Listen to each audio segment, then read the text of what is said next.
My nickname's Detroit Superstar, and I'm in the finale, and Bruce Buffer announces me as the international superstar.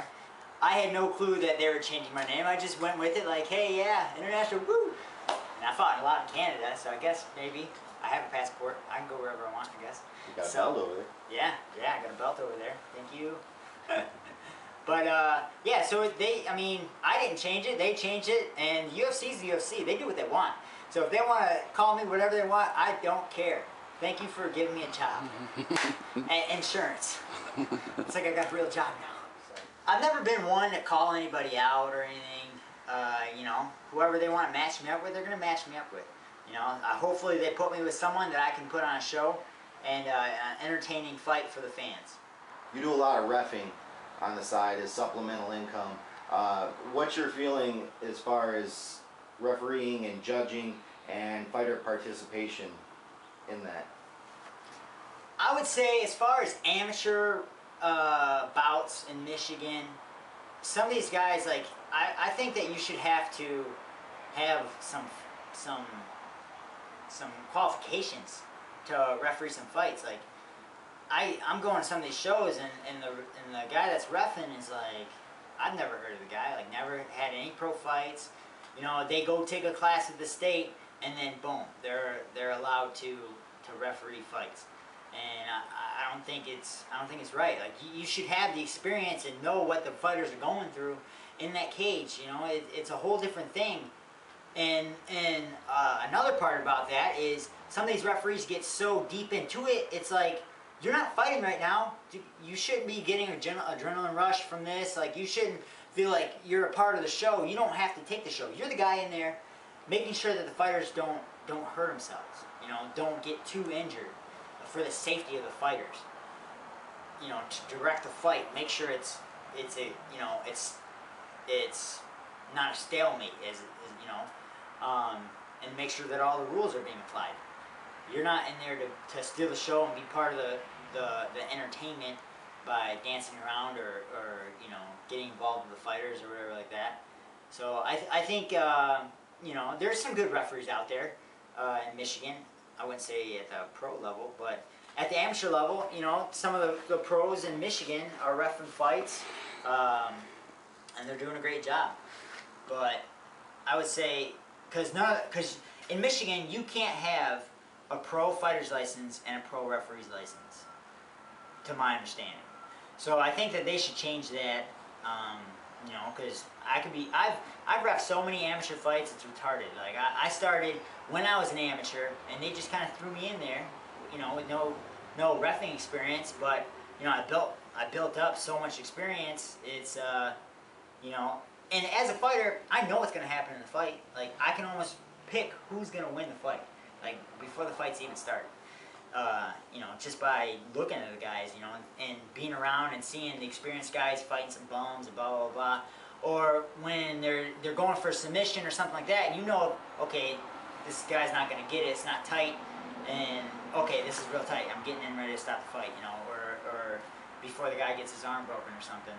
Because there's that fine line where you're stopping a fight because the guy's going to get hurt, and if you do stop it and he's not really going to get hurt, then he's pissed at you. So at the amateur level, these guys aren't getting paid. This is to get experience so that when you turn pro, you know, you're ready to go. So, you know, if you stop a fight before the fight should have been stopped, then who cares? It's an amateur fight, and you know, they get the fight next weekend, so who cares? As far as you know, arm bars and stuff like that that's going to get broken, I've came to the point to where, like, before I would stop the fight before the guy got his arm broken, and then so many times where I'll stop it, like, dude, your arm's about to be broken, and they get mad at me. So now it's like, okay, if you don't tap, I'm not going to stop it, and you know, now they're mad at me for not stopping it. So, like, you know, crap. Any fighters that you try to emulate or that have influenced you or that you kind of look up to?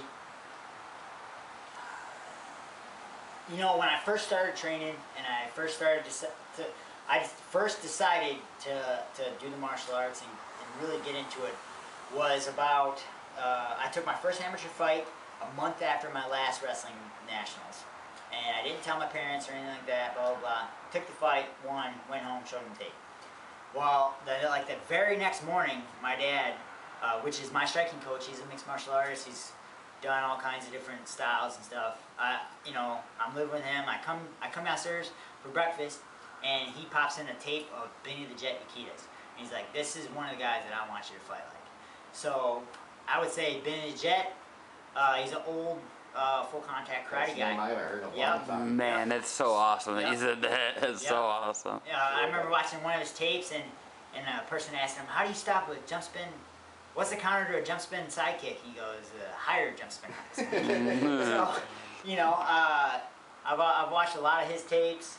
I like the old martial arts guys like Danny Asano and Larry Hartsell, and all those guys, like how they put different styles together, trapping and savate and all kinds of other stuff. That's what I like to throw out there.